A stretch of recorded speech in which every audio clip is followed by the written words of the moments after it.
సాధారణంగా మనం ఏ health issue వచ్చినా మానసికంగా గానీ, శారీరకంగా గానీ ఒక డైటిస్ట్‌ని కలవడం అయితే ఏంటి, ఒక సైకాలజిస్ట్‌ని కలవడం అయితే ఏంటి, ఒక న్యూట్రిస్ట్ దగ్గరికెళ్ళడం అయితే ఏంటి, ఇలా రకరకాల డాక్టర్స్ దగ్గరికి మనం వెళ్తూ ఉంటాము. సమస్యకు తగ్గట్టుగా చూస్ చేసుకుంటుంటాం. కానీ న్యూట్రిషనిస్టు, సైకాలజిస్టు ఇద్దరి కాంబినేషన్ ఇదైతే మనం రేర్‌గానే చూస్తుంటాం.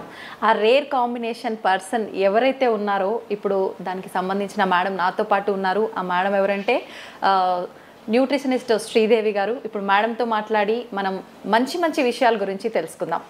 నమస్తే మ్యామ్. ఎలా ఉన్నారు అని అడగకూడదు కూడా మేడం. చాలా చక్కగా యాక్టివ్గా మంచిగా కనిపిస్తున్నారు. Thank you. అయినా అడుగుతాను మ్యామ్, ఎలా ఉన్నారు? I'm fine, thank you.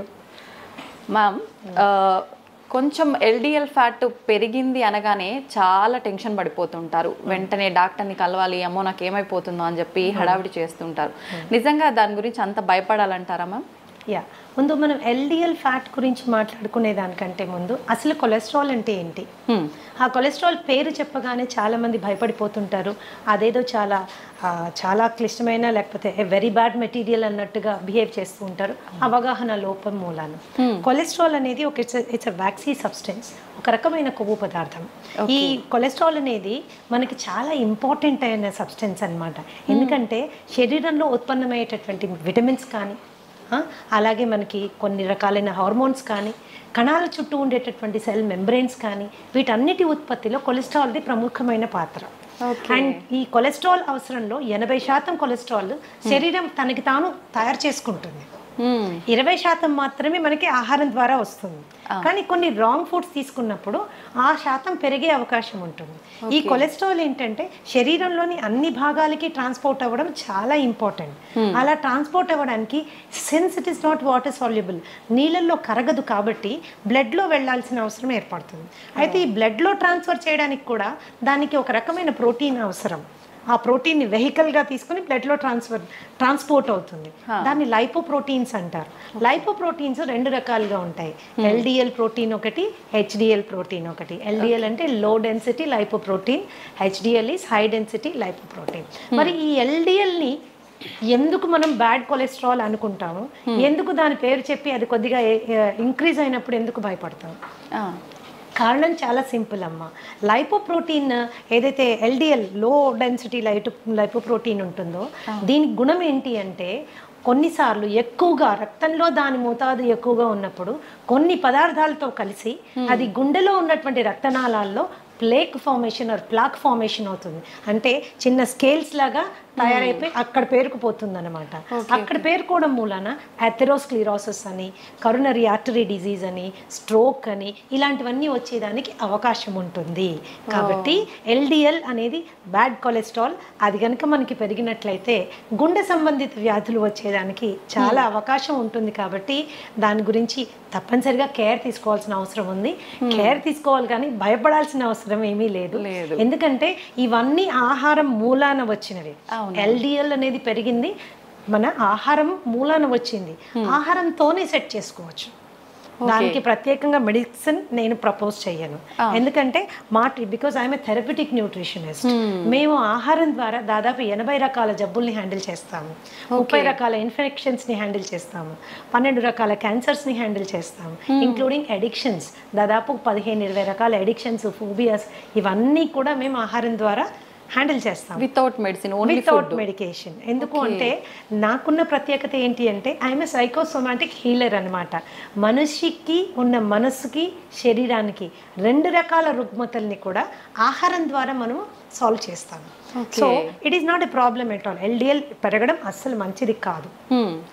పెరిగిందన్న సందర్భంలో ఆహారపు అలవాట్లలో మనకి ఏవి డిఫెక్టివ్ అలవాట్లు ఏమున్నాయి అని చూసుకుని వాటిని సరిదిద్దుకుంటే ఈజీగా తక్కువైపోతుంది. 8 నుంచి 10 వారాల్లో ఈజీగా నార్మల్ లెవెల్కి వచ్చేస్తుంది. అయితే పెరిగితే అనుకున్నాం కదా మేడం, అసలు ఎంత మోతాదు ఉండాలి, దానికి మించి ఎంత పెరిగితే పెరిగినట్టు? అడల్ట్ స్కీమ్ ఎల్డిఎల్ 100 వరకు ఉండడము లిమిటేషన్. సో 125 to 140 వరకు ఇట్స్ అ వార్నింగ్ సిగ్నల్. మనం జాగ్రత్త తీసుకోవాలి. 140 దాటితే మాత్రము it is a serious warning signal that can lead to lot of problems. అది గుండె సంబంధిత వ్యాధుల వైపు మనం వెళ్ళడానికి మనని పూర్తిగా ఇచ్చేస్తుంది అనమాట. కాబట్టి ఎప్పుడైతే మనకి 100 to 140 మధ్యలో ఎల్డిఎల్ వాల్యూస్ చూపిస్తున్నాయో, 150 140 చూపిస్తున్నాయో, ఇట్స్ ఎ వార్నింగ్ సిగ్నల్ అనమాట. వెంటనే మనము ఆహారపరమైన మార్పులు చేసుకుంటే ఆ లెవెల్ని కిందకి తీసుకొచ్చేసేయచ్చు. అంటే అంత సీరియస్ కండిషన్ లో ఉన్నప్పుడు కూడా వితౌట్ మెడికేషన్ ఓన్లీ ఫుడ్ ద్వారానే ట్రీట్ చేయొచ్చు. ఇది 140 150 అనేది it is a warning signal అమ్మా. దానికంటే ఎక్కువగా ఉన్నప్పుడు కూడా మనం వెనక్కి తీసుకురావచ్చు. Okay, all kinds of fats can be reduced ఆహారపు అలవాట్లు మార్చడం. ఓకే, అంటే ఇప్పుడు మనం ఇంట్లో ఒక ఫుడ్ ప్రాపర్గా ఏం చేయాలి, ఏం తీసుకుంటే పెరిగింది, అట్లాంటి ఒక జనరల్గా ఫ్యాట్ పెరగడం అనగానే ఆయిల్స్ ఎక్కువగా వాడటం వల్లే ఇట్లాంటి ఒక ఆలోచన ఉంటుంది కదా మేడం. నిజంగా ఆయిల్స్ అయినా ఫుడ్ వల్ల కూడా ఎక్కువగా పెరిగింది? లైక్ దిస్ అమ్మా, మనం తీసుకునే ఆహారంలో చాలా పదార్థాలు తీసుకోకూడనివి ఉన్నాయి, కానీ మనకు అలవాటు అయిపోయింది. అది అలవాటు అయిపోయింది. ఒక్కసారి తింటే ఏమవుతుందిలే అనుకుంటాం, ఇవి ఒక్కసారే అనుకుంటాం. ఆ ఒక్కసారి కాస్త అలవాటు కింద మారిపోతుంది. ఫర్ ఎగ్జాంపుల్ ఎల్డిఎల్ కొలెస్ట్రాల్ మనం కనుక తీసుకుంటే all kinds of you know trans fats అంటాం. అంటే మార్జరీన్ ఎందులో వాడతాము?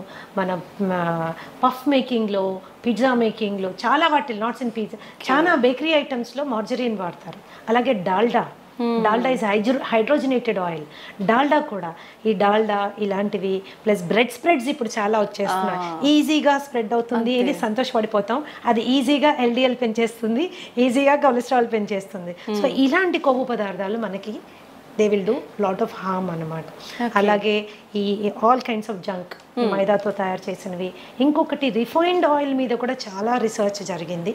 రిఫైన్డ్ ఆయిల్ కూడా గుండె సంబంధిత జబ్బులు రావడానికి, ఎల్డిఎల్ పెరగడానికి కాంట్రిబ్యూట్ చేస్తోంది అని సపోర్ట్ చేయడానికి చాలా రీసెర్చ్ ఉంది. చాలా రీసెర్చ్ ఉంది.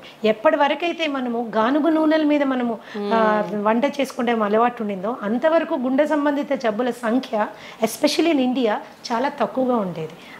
గుండె జబ్బు అంటే అది డబ్బున వాళ్ళ జబ్బు అనేవాళ్ళు, కానీ ఈ రోజు ఏంటంటే ప్రతి ఒక్కరికి అందుబాటులో ఉండే వస్తువులాగా అయిపోయింది. ఎందుకంటే ఫాల్టీ ఈటింగ్ హ్యాబిట్స్ అనమాట. ఆ హ్యాబిట్స్ మూలాన మనకి వచ్చింది. అలాగే రెడ్ మీట్ బాగా ఎక్కువ తినేవాళ్ళు, మటన్, బీఫ్, పోర్క్ ఇలాంటివి చాలా ఎక్కువగా, అంటే వారంలో ప్రతిరోజు తినేవాళ్ళు, అధిక మోతాదులో తినేవాళ్ళు, వాళ్ళల్లో కూడా మనకి తేడాలు కనిపిస్తాయి. వీటిని తగ్గించుకోవాలంటే పీచు పదార్థం ఎక్కువగా ఉండే ఆహారం తీసుకోవాలి. అంటే fresh fruits, vegetables, nuts, seeds ఇలాంటివి తీసుకుంటే ఏమవుతుందంటే ఎల్డిఎల్ లెవెల్స్ తగ్గుతుంది. మామూలుగా రోజు తీసుకునేటటువంటి రీఫైన్డ్ ఆయిల్ని మార్చి గానుగు నూనెలు మనం తీసుకున్నప్పుడు కూడా ఎల్డిఎల్ లెవెల్స్ ఈజీగా కంట్రోల్లోకి వచ్చేస్తాయి. ఓకే, అంటే డైలీ రొటీన్ అనేది మనం ఒకటి ఫాలో అవ్వాలంటారు మేడం, అంతే కదా? కొలెస్ట్రాల్ డైలీ రొటీన్ అంటే నేనేం చెప్తానంటే డైలీ రొటీన్ కంటే కూడా డైలీ తీసుకునే ఆహార పదార్థాలని మనం ప్రాపర్ గా సెలెక్ట్ చేసుకోవడం చాలా ఇంపార్టెంట్. శరీర అవసరాలని దృష్టిలో పెట్టుకొని సెలెక్ట్ చేసుకోవడం చాలా ఇంపార్టెంట్. అంతేగాని టంగ్కి ఎక్కువ ఇంపార్టెన్స్ ఇచ్చి, టేస్ట్కి ఎక్కువ ఇంపార్టెన్స్ ఇచ్చి మనం తీసుకున్నప్పుడు ఏమవుతుంది అంటే అది డెఫినెట్ గా it is going to harm us. అలా అని ఎంతసేపు గడ్డి గాదం ఆకులు అలుములు తిని బతికేసేయాలా, ఇంతేనా లైఫ్ అనుకోక్కర్లేదు. టేస్టీగా ఫుడ్ చేసుకుంటూ ఇంట్లో చేసుకుంటూ తినచ్చు. ఎప్పుడైనా ఒకసారి నెలకో 2 నెలలకో మీరు ఒకసారి ఏదైనా తిన్నప్పుడు శరీరం అడ్జస్ట్ చేసుకుంటుంది. It is very smart. Okay, కానీ రోజు దాన్ని అలవాటు చేసుకుంటే మాత్రం చాలా కష్టం. కొన్ని మార్పులు తెచ్చుకోవాలి. ఓకే, అయితే మేడం చెడు కొలెస్ట్రాల్ పెరగకుండా ఉండాలంటే మనం ఫుడ్ ఇలాంటివి తీసుకోవాలి. HDL బ్యాలెన్స్డ్గా ఉండాలి అని అంటే ప్రత్యేకించి ఏమైనా ఫుడ్స్ మెయింటైన్ చేయాలంటారా డైలీ లైఫ్ స్టైల్లో? ఇప్పుడు HDL అంటే high density lipoprotein. High density lipoprotein good cholesterol అంటారు. ఎందుకు గుడ్ అంటారు అని తెలుసుకోవడం ఫస్ట్ ఇంపార్టెంట్. ఎందుకంటే ఈ కొలెస్ట్రాల్ యొక్క ప్రాముఖ్యత చాలా ఎక్కువగా ఉంది. అది శరీరంలో మొత్తం అన్ని భాగాలకి వెళ్ళడానికి, రక్తం ద్వారా వెళ్ళడానికి ఈ లైపోప్రోటీన్ మనకి పనికొస్తుంది. అయితే అక్కడక్కడ అవసరానికి మించి కొలెస్ట్రాల్ డిపాజిట్ అయినప్పుడు ఈ HDL యొక్క ప్రత్యేకత ఏంటి అంటే శరీరంలో అన్ని భాగాల్లో ఎక్స్ట్రాగా డిపాజిట్ అయిన కొలెస్ట్రాల్ అంతా తీసుకొని వచ్చి లివర్ కి తీసుకెళ్ళిపోతుంది. ఎప్పుడైతే లివర్ కి తీసుకెళ్తుందో అక్కడ అది డిఫ్యూజ్ చేసి పడేస్తుంది, క్లియర్ చేసి పడేస్తుంది. సో అది గుండెకి వెళ్ళి అక్కడ మళ్ళీ వేరే సబ్స్టెన్స్ తో కంబైన్ అయ్యి అక్కడ ప్లాక్ ఫామ్ అవ్వడానికి అవకాశం లేదు. కాబట్టి గుండె భద్రత కోసం ఈ పర్టిక్యులర్ లైపోప్రోటీన్ చాలా బాగా పనిచేస్తుంది, క్లీన్ చేసేస్తుంది అనమాట. గుండె వరకు కొలెస్ట్రాల్ ని వెళ్ళనివ్వదు అనమాట. అందుకని it is called good cholesterol. Good cholesterol. So మనం రోజు తీసుకునే ఆహారాల్లో మనకి చక్కటి కొలెస్ట్రాల్ ఇచ్చే ఆహారాలు చాలా ఉన్నాయి. సో వాటిని మనం ఇంక్లూడ్ చేసుకోవడం. I always profess an inclusive kind of diet. మనం ఏమేమి తినాలి అనే దాని మీద ఎక్కువగా ఫోకస్ చేయాలి. ఏమేమి తినకూడదు అనేది అది సెకండరీ అన్నమాట. ఏవేవి ఇంపార్టెంట్. అలానే హెల్త్ ఈజ్ నాట్ డిస్టేస్ట్ఫుల్ అమ్మా, హెల్త్ ఈజ్ టేస్టీ. మనం చేసుకునే పద్ధతిని బట్టి ఆధారపడి ఉంటుంది. హెచ్డిఎల్ మనం హెచ్డిఎల్ కొలెస్ట్రాల్ మనకు పెరగాలి అంటే there is the humble avocado. Avocado is one of the best sources for HDL cholesterol. Okay, అలాగే నీకు నట్స్ ఉన్నాయి, సీడ్స్ ఉన్నాయి, వాల్నట్స్ ఉన్నాయి, ఇవన్నీ కూడా మనకి చాలా. అలాగే ఆవు నెయ్యి బ్రహ్మాండంగా హెచ్డిఎల్ పెరుగుతుంది. అది కూడా నాటావు నెయ్యి. నాటావు నెయ్యి బ్రహ్మాండమైనటువంటి గుణాలు కలిగి ఉంటుంది. ధృతం అంటారు దాన్ని. మాకు ఒక్కొక్కసారి ఒక సత్సంగంలో ఉన్నప్పుడు గురువుగారు చెప్పారు, పాతకాలంలో ధృతం అంటే ఏంటి అంటే చనిపోయిన వాళ్ళలో కూడా ప్రాణ ప్రతిష్ఠ చేయగలిగినటువంటి అద్భుతమైన గుణం కలిగింది అని అర్థం అట. మరి అది నిజమో కాదో నాకు తెలియదు, కానీ ఆయన చెప్పిన విషయం నాకు చాలా నచ్చింది. ఇంకో మాట కూడా ఏం చెప్పారంటే ఆస్తులు అమ్ముకైనా ధృతం కొనుక్కొని దాంతో తినాలన్నారు. అంటే నెయ్యికి ఉన్నటువంటి ప్రాముఖ్యత అది. కొద్ది కాలం ఏంటంటే నెయ్యి తింటే లావైపోతారు, నెయ్యి తింటే కొలెస్ట్రాల్ వస్తుంది. ఇది చాలా తప్పమ్మా. ఎస్పెషల్గా మనం ఇంట్లో ఆవు పాలు కొనుక్కొని చేసుకునే నెయ్యి అతి శ్రేష్టం. రీసెంట్గా ఒక రీసెర్చ్ నేను I would like to share with you. చపాతీలు పూరీలు మనని డయాబెటీస్ వైపు నొట్టి పడేస్తున్నాయి అన్నది అందరికీ తెలుసు. ఈవెన్ పుల్కా కావచ్చు, చపాతీ, గోధుమ పిండి. అయితే అదే గోధుమ పిండి చేసిన రొట్టె మీద నెయ్యి రాసుకుని తింటే మాత్రము కొద్దిగా దాని గ్లూకోజ్ లెవెల్స్ తక్కువగా వస్తున్నాయి అన్నది లేటెస్ట్ రీసెర్చ్. అంటే నెయ్యికున్న ప్రాముఖ్యత అలాంటిది అనమాట. మనం ఇంట్లో తయారు చేసుకునే వెన్నపూస, మజ్జిగ జైలుకి వచ్చే వెన్నపూస, లేకపోతే మనం ఇంట్లో తయారు చేసుకునే నెయ్యి, ఇవన్నీ చాలా they are very good fats అనమాట. హెచ్డిఎల్ లెవెల్ పెరగడానికి చాలా చాలా బాగా పనిచేస్తాయి. సో ఇట్లా మనము కొద్దిగా అవగాహన పెంచుకుంటే అంత లైఫ్లో పెద్దగా కాంప్రమైజ్ అవ్వాల్సింది ఏమీ లేదు. అంత కాంప్రమైజ్ అవ్వాల్సింది ఏమీ లేదు. చిన్న చేంజెస్ మాత్రమే, చాయిసెస్లో చిన్న చేంజ్ చేసుకోవాలి. ఏది మనకి కావాలి, ఏది మనకి వద్దు, ఈ చిన్న చేంజెస్ చేసుకుంటే కొలెస్ట్రాల్ ఇబ్బందే కాదు అసలు. ఎంత సింపుల్ గా చెప్పేస్తున్నారు మా అందరికి. అది ఒక పెద్ద భూతద్దంలో పెట్టి చూస్తున్నట్టు. అండ్ యాక్చువల్గా ఏంటంటే ఇంకొక రీసెర్చ్ ఏం చెప్తుందంటే కొద్ది మందిలో ఇన్ సమ్ పీపుల్ ఏమవుతుందంటే కొలెస్ట్రాల్ కి సంబంధించిన మందులు వాడినప్పుడు అది ఏమవుతుందంటే it is leading to increase in blood glucose levels, diabetes పెరిగేదానికి అవకాశం ఉంది అని కొన్ని రీసెర్చ్ చెప్తున్నాయి. కాబట్టి మెడిసిన్ వాడడం కంటే ముందు ఆహారపు అలవాట్లని జాగ్రత్తగా గమనించి ఒక క్వాలిఫైడ్ థెరప్యూటిక్ న్యూట్రిషనిస్ట్ దగ్గరికి వెళ్ళి ప్రాపర్గా డయాగ్నోస్టిక్ టెస్ట్లు చేసుకుని ఏది ఎక్కువ ఉంది, ఏది తక్కువ ఉంది, ఏది ఎలా తగ్గించుకోవాలి అని అవగాహన పెంచుకుని జస్ట్ 8 నుంచి 10 వారాల్లో మీ లిపిడ్ ప్రొఫైల్ని మీరు క్లీన్ చేసేసుకోవచ్చు. ఒక్కటే సలహా ఏంటి అంటే కేవలం ఏదో యూట్యూబ్లో వీడియో చూసో లేకపోతే ఫేస్బుక్లో పోస్ట్ చూసో స్వంత వైద్యం చేసుకుంటే మాత్రము it is going to be little difficult. ఏదైనా సైంటిఫిక్ గా హ్యాండిల్ చేయాలి. మ్యామ్, నెయ్యి విషయానికి వస్తే మీరు ఇందాక నెయ్యి గురించి చెప్పారు కాబట్టి చాలా మంది నెయ్యి ఫుడ్ తో కాకుండా డైరెక్ట్ స్పూన్ తో తింటూ ఉంటారు. అట్లా తీసుకోవడం మంచిదే అంటే తాగుతూ ఉంటారు. ఎందుకంటే ఆవు నెయ్యిలో ఉండేటటువంటి గుణం ఏంటి ఉందంటే ఇట్ ఈస్ అది డైజెస్ట్ అయ్యాక మనకి బ్యూట్రిక్ యాసిడ్ ఫామ్ అవుతుంది. అందరికీ తెలుసుకోవాల్సిన విషయం ఏంటంటే మన మొత్తం మాయల పకీరు ప్రాణం చిలకలో ఉన్నట్టు మనిషి యొక్క ఆరోగ్య రహస్యం అంటే మానసిక ఆరోగ్యం కానీ శారీరక ఆరోగ్యం కానీ మన పొట్టలో పేగుల్లో ఉందన్నమాట. ఈ పేగుల్ని గట్ అంటారు. ఈ గట్లో 4300 రకాలైనటువంటి సూక్ష్మ క్రిములు ఉన్నాయి. దీంట్లో మంచివి ఉన్నాయి, చెడ్డవి ఉన్నాయి. మంచివి ఎప్పుడు కూడా అధిక సంఖ్యలో ఉండడం మన ఆరోగ్యానికి చిహ్నం అన్నమాట. మంచివి పెంచడానికి అవసరమైనటువంటి తైలం నెయ్యి. సో నెయ్యి మీరు కూరల్లో వేసుకొని చేసుకోవచ్చు, అన్నంలో మొదటి ముద్దలో వేసుకొని తినచ్చు, గోరువెచ్చని నీళ్ళల్లో కలుపుకొని తాగొచ్చు, ఏదన్నా చేయొచ్చు. ఈ అన్ని రూపాల్లో మీరు తీసుకునే నెయ్యి మీ గట్ హెల్త్కి చాలా ఉపయోగపడుతుంది. ఆ నెయ్యి మరి ఎలాంటి నెయ్యి తీసుకోవాలి, that is an important question. Okay, ఆ నాటావు నెయ్యి అతి శ్రేష్టం. దాన్నే A2 ఘీ అంటారు. ఓకే, సో మనం ఇంట్లో చేసుకుని చాలామంది A2 పాలు కొనుక్కుంటున్నారు, ఆవు పాలు కొనుక్కుంటున్నారు. మీరు తోడు పెట్టి మీరు తీసి మిగడ్లోంచి చేసే వెన్న నెయ్యి యూ కెన్ యూజ్ ఇట్. అది చాలా శ్రేష్టం అనమాట. ఓకే మ్యామ్, కొలెస్ట్రాల్ విషయానికి వస్తే లివర్కి కొలెస్ట్రాల్ వచ్చింది అని చెప్పి చాలామంది టెన్షన్ పడుతూ ఉంటారు కదా, దానికి ఎటువంటి ఆహార పదార్థాలు తీసుకుంటే? లివర్కి కొలెస్ట్రాల్ కాదమ్మా, it is actually called fatty liver. Fatty liver. Fatty liver రెండు రకాలుగా ఉంటుంది, alcoholic fatty liver and non alcoholic fatty liver. Okay, ఇప్పుడు నాలాంటి దాని దగ్గరికి ఎవరైనా ఫ్యాటీ లివర్ ఆల్కహాలిక్ వచ్చారనుకోండి, actually as a therapist I'm happy.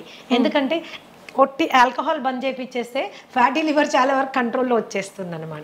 అది కేవలము ఆల్కహాల్ ప్రేరితంగా అక్కడ ఫ్యాట్ డిపాజిట్ అవుతుంది అనమాట. But non alcoholic fatty liver disease is very dangerous. ఇది రాముడు బుద్ధిమంతుడు అంటాడు కదా, స్మోక్ చేయడు, బయటకు వెళ్ళి ఏమి తినడు, ఇష్టం వచ్చినట్టు బిహేవ్ చేయడు, అలాంటి వాళ్ళకి వచ్చేటటువంటి ఫ్యాటీ లివర్ కండిషన్ ని non alcoholic fatty liver condition అంటారు. దానికి మనము చాలా ఆహారపరమైన జాగ్రత్తలు తీసుకోవాలి. మరి ముఖ్యంగా కార్బోహైడ్రేట్ విపరీతంగా తినడం తగ్గించేసుకోవాలి. అలాగే ట్రాన్స్ ఫ్యాట్స్ మనం తీసుకోవడం తగ్గించుకోవాలి. అలాగే ఎల్డిఎల్ లెవెల్ కంట్రోల్లో ఉండేటట్టుగా మనం చూసుకోవాలి. ఈ ఫ్యాటీ లివర్ వచ్చిన వాళ్ళలో చాలా మందికి fatty liver is sometimes considered as a predisposing character for diabetes. అంటే షుగర్ రావడానికి ముందు చాలా మందికి ఫ్యాటీ లివర్ వచ్చేస్తుంది. దాన్ని చాలా తేలికగా తీసుకుంటారు. ఏం లేదండి, కాస్త ఎక్సర్సైజ్ చేయండి, కాస్త ఇలా ఉండండి, కాస్త అలా ఉండండి అని. That is not the way. You have to take it serious.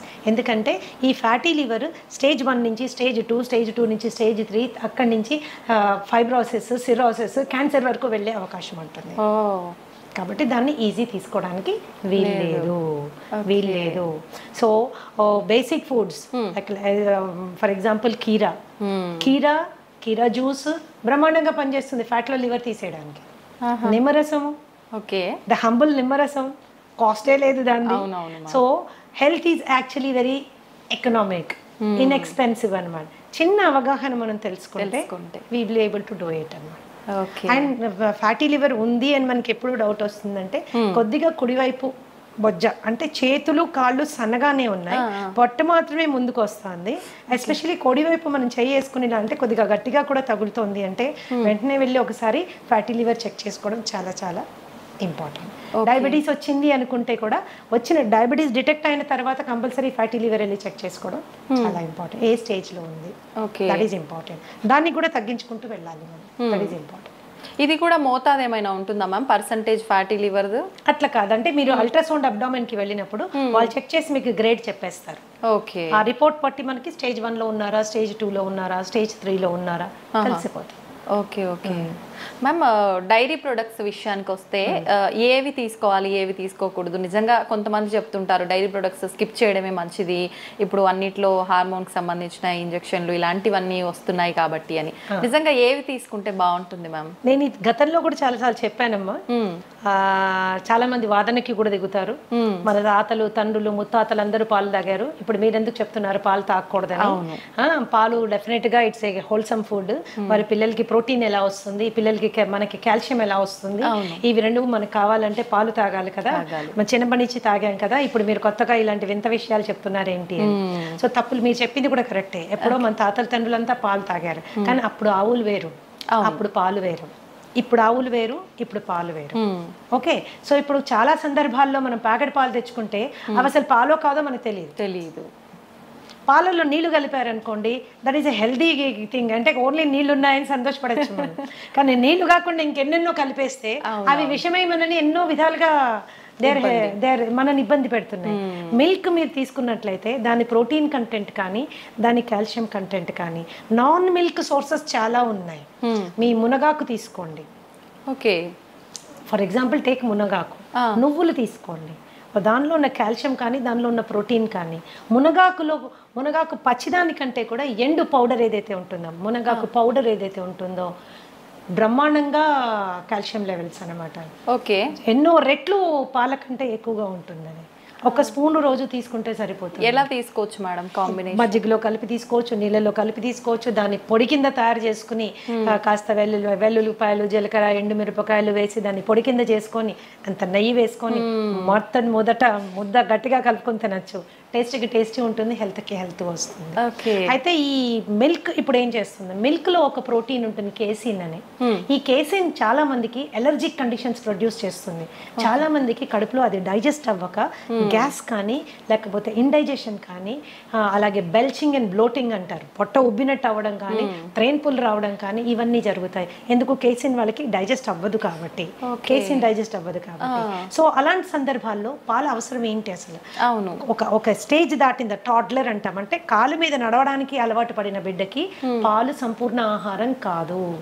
Okay okay, అది అసంపూర్ణమైనటువంటి ఆహారం. పాలు ఎడిక్టివ్ ఇన్ నేచర్. మీరు బాగా తాగుతుంటే అది తాగాలనిపిస్తుంది, తాగకపోతే ఏదో వెలితిగా కూడా అనిపిస్తుంది. దానికంటే ఆరోగ్యకరమైన ఫుడ్ మనకు ఉన్నప్పుడు, దానికంటే మనకి బలవర్ధకమైన ఆహారం మనకి అవైలబుల్గా ఉన్నప్పుడు మనం దానికి ఆప్ట్ చేసుకోవచ్చు కదా. ఈ రోజు ఆవుల్లో పాలు పెరగడం కోసము విపరీతంగా ఇంజెక్షన్స్ వేస్తున్నారు, విపరీతంగా యాంటీబయాటిక్ యూజ్ జరుగుతూ ఉంది. Grass fed cow and grain fried cow అని 2 రకాల కౌస్ మనం చూసుకుంటే, పచ్చిగడ్డి తిని ఆ పచ్చిగడ్డి పెంచడానికి కూడా ఏమాత్రం ఎరువులు వాడకుండా, పెస్టిసైడ్స్ వాడకుండా ఆర్గానిక్గా పెంచిన పాలు ఉంటాయి కదా, అవి అతి శ్రేష్టం. చాలా అరుదుగా లభిస్తున్నాయి, చాలా అరుదుగా, పచ్చిగడ్డే దొరకడం లేదు. గ్రెయిన్ ఫెడ్ మీరు తీసుకున్నారనుకోండి, వాటికి గ్రెయిన్స్ పెడతారు, ఎన్నెన్నో రకాలైన గ్రెయిన్స్ పెడతారు. ఎస్పెషల్లీ ఈ మధ్య కాలంలో అయితే కార్న్ పెట్టేస్తున్నారు, స్వీట్ కార్న్ పెడుతున్నారు. సో ఇవి ఏంటి అంటే పాల క్వాంటిటీ పెంచడానికి. చాలా మంది ఆ ఆవులకి పెట్టే దీంట్లో నూనెలు కలుపుతారు, ఎందుకంటే పాలల్లో వాళ్ళకి ఆయిల్ శాతము, ఫ్యాట్ శాతం ఎక్కువ రావాలని. మరి ఇలాంటి పాలు మనం తాగినప్పుడు అది మనకి it is going to harm us. అయితే ఇంట్లో మనం ఒక పాల ప్యాకెట్ తెప్పించుకున్నప్పుడు ఇది అది ఆవు పాల, గేదె పాల, ఆవులో గ్రాస్ తినిన ఆవా లేకపోతే గ్రెయిన్ తినిన ఆవా, యాంటీబయాటిక్ వేసుకుందా వేసుకోలేదా మనకి ఎలా తెలుస్తుంది? ఇవన్నీ కలిపారో లేదో మనకి ఎలా తెలుస్తుంది? తెలియదు. పైగా పాలు ఎప్పుడైతే ప్యాకెట్లో వస్తాయో, ప్లాస్టిక్ ప్యాకెట్లో వస్తాయో, ఆ ప్లాస్టిక్ కూడా మనకి ప్రమాదం. ఇంకోటి కొంతమందికి ఏంటంటే ఎస్పెషల్లీ ఉద్యోగస్తులు 4-5 ప్యాకెట్లు కొనుక్కుని డీప్ ఫ్రీజర్లో పెడతారు, అవి గడ్డగట్టిపోతాయి. వాటిని మీరు ఎప్పుడైతే డీప్ ఫ్రీజ్ చేస్తారో, థాయింగ్ ప్రాసెస్ జరిగేటప్పుడు ప్లాస్టిక్ కూడా మెల్ట్ అయ్యి అందులోకి వస్తుంది. ఒకప్పుడు మేము చిన్నపిల్లలుగా ఉండేటప్పుడు గ్లాస్ బాటిల్లో వచ్చేది, that was safest milk. Seal అయ్యి గ్లాస్ బాల్ వచ్చేది. బాటిల్స్ తీసుకోగానే మేము చిన్నపిల్లలప్పుడు నాకు బాగా గుర్తుంది, ఆ మూత తీసి పైన ఉన్న వెన్నంతా వేలుతో తీసుకు తినేవాళ్ళం. ఇప్పుడు అలాంటి కండిషనే లేదు, అలాంటి కండిషనే లేదు. సో పాలుని వాడకం ఎంత తగ్గిస్తే అంత మంచిది. అయితే పెరుగు దగ్గరికి వచ్చినా, మజ్జిగ దగ్గరికి వచ్చినా ఏ రెస్ట్రిక్షన్ లేదు. It is better than milk అన్నమాట. మీరు పెరుగుగా తిన్నా పర్వాలేదు, మజ్జిగగా తిన్నా పర్వాలేదు, కొద్దిగా పుల్లబడిన మజ్జిగ ఇంకా బెటర్. పుల్లబడిన మజ్జిగ చాలా బెటర్. అందుకని మిల్క్ని అవాయిడ్ చేయడం బెటర్. ఎందుకంటే మనకు వచ్చే ప్యాకెట్ గురించి మనం ఆలోచిస్తాం, కానీ అందులో వచ్చిన పాలు మనకి దాకా రావడానికి ఎన్ని పద్ధతులు అవలంబించారో మనకు అవగాహన లేదు. Today it is a very common thing to give oxytocin injection for cows. Oxytocin injection దేనికి ఇస్తారు వింటే మీరు బిత్తరపోతారు. పాల పొదుగులోంచి పాలు పిండేటప్పుడు ఈజీగా పాలు బయటికి రావడం కోసము ఆ ఇంజెక్షన్ ఇస్తారు. మనకు కూడా ఆక్సిటాసిన్ ఇంజెక్షన్స్ ఇస్తుంటారు. మనం ఎప్పుడు యూస్ చేస్తారో తెలుసా మీకు? డెలివరీలో బిడ్డ ఈజీగా బయటికి రావడానికి కోసం యూస్ చేసేటటువంటి ఇంజెక్షన్ ఆక్సిటాసిన్ అన్నమాట. కండరాలు లూజ్ అయ్యి బిడ్డ ఈజీగా బయటికి రావడానికి. యానిమల్స్ కి కూడా ఆక్సిటాసిన్ ఇంజెక్షన్ దానికోసమే ఇస్తారనమాట. బట్ దేనికి వాడుతున్నాం ఈరోజు? ఈజీగా అంటే అది పిండడానికి కూడా మనకు ఓపిక లేదనమాట. దాని బిడ్డను తాగనివ్వడం లేదు మనము, దాని బిడ్డ నోటికాడ పాలు మనం గుంజుకుంటున్నాం. అది కూడా ఈజీగా రావడం కోసం కెమికల్ ఇంజెక్షన్స్ ఇస్తున్నాం. మరి ఇలాంటి పాలు తాగడం అవసరమా? అక్కర్లేదని చెప్పాలి ma'am. So it's dairy and ఆవు మీద జరుగుతున్నటువంటి ఘోరాల గురించి అది డిఫరెంట్ స్టోరీ. దాని గురించి మాట్లాడుకుంటే పాలు చూస్తే కూడా భయపడిపోతాం అన్నట్టు. అమ్మో బాబాయ్ ఇంత కష్టమైంది, పాలు మనకు అవసరమైంది అని. That is as simple as that. పాల కంటే బలబద్ధమైన ఆహారం చాలా చాలా ఉంది. You can go towards it. అవి తీసుకోవచ్చు. ఆల్టర్నేట్ మిల్క్స్ కూడా ఉన్నాయి. మీ బాదం మిల్క్, తర్వాత ఈ కోకోనట్ మిల్క్, దాని తర్వాత యూ హ్యావ్ కాజు మిల్క్, రాగి మిల్క్, జొన్న పాలు, మిల్లెట్ పాలు, ఇలా మనకు చాలా ఉన్నాయి విచ్ ఆర్ మోర్ న్యూట్రిషియస్. పాలు దేనికి తాగెత్తున్నామో ఆ న్యూట్రిషన్ ఇవ్వగలిగినవి, ఇంకా ఎక్కువ శాతంలో ఇవ్వగలిగిన పాలు మనకు చాలా ఉన్నాయి. ఓకే. ఇంకా కొంతమంది అడుగుతూ ఉంటారు నన్ను, మేడం పాల ప్యాకెట్లో పాలు తీసుకోమంటారా, లేకపోతే టెట్రా ప్యాక్ తీసుకుంటే ఏమైనా ప్రాబ్లం వస్తుందా? టెట్రా ప్యాక్ మీద చాలా హెవీ రీసెర్చ్ జరిగిందమ్మా. టెట్రా ప్యాక్ లో పాలు రీసెర్చ్ చేసినప్పుడు, ఫ్రెష్ మిల్క్ చేసినప్పుడు డెఫినెట్ గా టెట్రా ప్యాక్ లో ఉన్న పాలలో పోషక విలువలు తక్కువ ఉంటాయి అనేది నిర్వివాదాస్పదం. You don't have to discuss about it, it is clear. ఎందుకు అలాగా? పాలు అవి పాస్చరైజ్ చేస్తారు అండ్ హోమోజినైజ్ చేస్తారు. హోమోజినైజ్డ్ అండ్ పాస్చరైజ్డ్ మిల్క్ ఎప్పుడైతే హీట్ చేసి కూల్ చేస్తారో దాంట్లో పోషక విలువలు తక్కువ అయిపోతాయి. కాకపోతే టెట్రా ప్యాక్ లో మీరు తీసుకున్నప్పుడు ఏంటంటే హైజీన్ అండ్ శానిటేషన్ ఎక్కువ, ఇన్ఫెక్షన్ కాజింగ్ జర్మ్స్ కానీ అది మనకి ఉండదు. పైగా ఏమీ అడిటివ్స్ యాడ్ చేయరు దాంట్లో, ఏమి దాన్ని ప్రిజర్వ్ చేయడానికి ఏమీ బయట నుంచి యాడ్ చేయరు. సో పోషక విలువలు ఫ్రెష్ మిల్క్ కంటే కొంచెం తక్కువైనా అది సేఫ్ మిల్క్ కాబట్టి టెట్రా ప్యాక్ లో మిల్క్ వాడుతూ ఉంటారు. That is how it is. ఇప్పుడు ఫ్రెష్ గా తీసుకున్న పాలు వి డోంట్ నో దాంట్లో ఏమేమి ఉన్నాయో, అందులో ఎన్ని పెస్టిసైడ్ రెసిడ్యూస్ వస్తాయో తెలియదు, ఎన్ని మాన్యూర్ రెసిడ్యూస్ వస్తాయో తెలియదు, బ్యాక్టీరియల్ ఇన్ఫెస్టేషన్ కానీ వైరల్ ఏదైనా మైక్రో ఆర్గానిజం ఉందేమో మనకి తెలియదు. రెండు తెల్లగానే ఉంటాయి అంతే. మనం పాల రూపంలో తీసుకునే వాళ్ళకైతే ఆల్టర్నేట్ ఆప్షన్స్ చాలా ఉన్నాయి మీరు చెప్పారు. కొంతమంది తెల్లారితే కానీ టీ లేనిది వాళ్ళకి తెల్లారదనే వాళ్ళు చాలా మంది ఉంటారు. అలాంటి వాళ్ళ పరిస్థితి ఏంటి మ్యామ్? టీ కాఫీ అనేవి దేనికి తాగుతాం? నా పద్ధతి ఏంటంటే దేనికైనా ఏ పద్ధతికైనా ఎందుకు అని ముందు తెలుసుకుంటే అది మనకు అవసరమా లేదు అని నిర్ణయం తీసుకోవచ్చు. రైట్. ఓకే, మన డైలీ లైఫ్లో మనకున్న స్ట్రెస్ మూలాన చాలా మందికి హెడేక్స్ రావడము, ఆ స్ట్రెస్ మూలాన మైగ్రేన్స్ రావడము, డల్ గా ఫీల్ అవ్వడము ఇవి అవుతాయి. టీ అండ్ కాఫీలో ఏముంటుంది? కెఫీన్ ఉంటుంది. ఈ కెఫీన్ ఏం చేస్తుంది? నర్వస్ సిస్టమ్ ని టెంపరీగా ఉత్తేజపరుస్తుంది. టెంపరీగా ఉత్తేజపరుస్తుంది. ఎప్పుడో ఒక రోజు ఒక గుక్క తాగినంత మూలాన మనకి పెద్ద వదిలేదు, అది అలవాటు చేసుకుంటే it is addictive in nature. అనమాట. సో టీ మంచిదా కాఫీ మంచిదా అని కూడా కొంతమంది అడుగుతుంటారు. దీంట్లో నేనేమంటానంటే మీరు పాలు షుగర్ లేకుండా ఏది తాగినా మంచిదే. బ్లాక్ టీ, బ్లాక్ కాఫీ ఏది తాగినా మంచిదే. ఇంకా మీరు బ్లాక్ టీని చాలా లైట్ గా చేసుకొని దాంట్లో కొద్దిగా నిమ్మరసం యాడ్ చేసుకొని కొన్ని నానబెట్టిన సబ్జా గింజలు వేసుకొని దాంట్లో కొద్దిగా ఒక 2 or 3 leaves ఆఫ్ మింట్ అంటే మన పుదీనా కట్ చేసి వేసుకొని తాగండి, అద్భుతంగా ఎంజాయ్ చేస్తారు. And maybe 1 or 2 times tea తాగడమే ఇంపార్టెంట్ అనుకుంటే బ్రహ్మాండమైన ఆరోగ్యం ఇచ్చే అద్భుతమైనటువంటి పోషక విలువలు ఉండేవి బొచ్చడని టీస్ ఉన్నాయి. For example green tea is the best tea. Green tea అంటే డిప్ టీ కాదండి, గ్రీన్ టీ ఆకులు తెచ్చుకోవాలి, ఒక చిన్న ఇన్ఫ్యూజర్ కొనుక్కోండి. అంటే ఒక కప్పులో ఇంకో కప్పు ఉంటుంది, దానికి చిన్న హోల్స్ ఉంటాయి, దాంట్లో మనం గ్రీన్ టీ లీవ్స్ ఒక స్పూన్ వేసుకుని హాట్ వాటర్ వేసుకుంటే ఇన్ఫ్యూజ్ అయ్యి the best thing will come on. Green tea is anti inflammatory and it is anti cancerous. మన మెటబాలిజంకి చాలా బాగా పనిచేస్తుంది. You know it is good for everything. కానీ ప్రతిదీ తీయగా ఉండాలంటే కష్టం. ప్రతిదీ తీయగా ఉండాలంటే మనకి కష్టం. సరే తీయగా ఉండాలి అనుకుంటే మీరు దాంట్లో న్యాచురల్ రా హనీ వేసుకోవచ్చు. బట్ అది ఇంకొక స్కామ్. మనకి ఏది హనీయో ఏది బెల్లం మడ్డో ఏది యూనో చక్కెరపాకమో మనకి తెలుసుకోలేము, అంత టైం కూడా లేదు. That is how it is. Organic గా చేసినటువంటి బెల్లం పౌడర్ కొంతమంది వాడుకుంటారు, పర్వాలేదు, అది కూడా పర్వాలేదు. As long as remaining conditions అన్ని నార్మల్ గా ఉన్నప్పుడు మనకి ఇవన్నీ పెద్దగా కాంట్రిబ్యూట్ అవ్వాలి. రిమైనింగ్ కండిషన్స్ నార్మల్ పెట్టుకోవడం చాలా ఇంపార్టెంట్. ఎన్నో రకాల టీ ఉందమ్మా. ఫర్ ఎగ్జాంపుల్ హైబిస్కస్ టీ అని ఉంటుంది, మందార పువ్వులు ఆకులు రెక్కలతో చేసింది. జాస్మిన్ టీ ఉంది. There are so many teas. మేమైతే మా ట్రీట్మెంట్ ప్రొసీజర్స్లో దాదాపుగా నేను 25 రకాల టీలు వాడతాను. ఇవి మంచి ఆరోగ్యం వైపు నా క్లయింట్స్ అందరినీ తీసుకెళ్ళడానికి చాలా ఉపయోగపడుతుంది. మచ్చా టీ అని ఉంటుంది. ఫైబ్రాయిడ్స్ ఉన్నవాళ్ళు, యూటరైన్ ప్రాబ్లమ్స్ ఉన్నవాళ్ళు, మెన్స్ట్రల్ సైకిల్ రెగ్యులర్గా లేని వాళ్ళు ఇలాంటి టీ తీసుకోవచ్చు. సాంఫ్ టీ అని ఇస్తాము. డైజెషన్ సరిగ్గా లేని వాళ్ళు, అరుగుదల చాలా తక్కువగా ఉన్నవాళ్ళు, తినగానే వాళ్ళకి విపరీతమైన ప్రాబ్లం ఉన్నవాళ్ళు, కాన్స్టిపేషన్ ఉన్నవాళ్ళు, వీళ్ళందరికీ సాంఫ్ టీ ఇస్తాము. లైక్ ఆస్తమా, బ్రీదింగ్ ప్రాబ్లమ్స్ ఉన్నాయి అండ్ డైజెషన్ ఇష్యూస్ ఉన్నాయి, ఇలాంటి వాళ్ళకి జింజర్ టీ ఇస్తాము. అలాగే ఆకుల టీ తీసుకున్నారంటే అది పెద్ద టాపిక్ అన్న. దాదాపుగా 100 రకాల టీస్ గురించి మనం మాట్లాడుకోవచ్చు.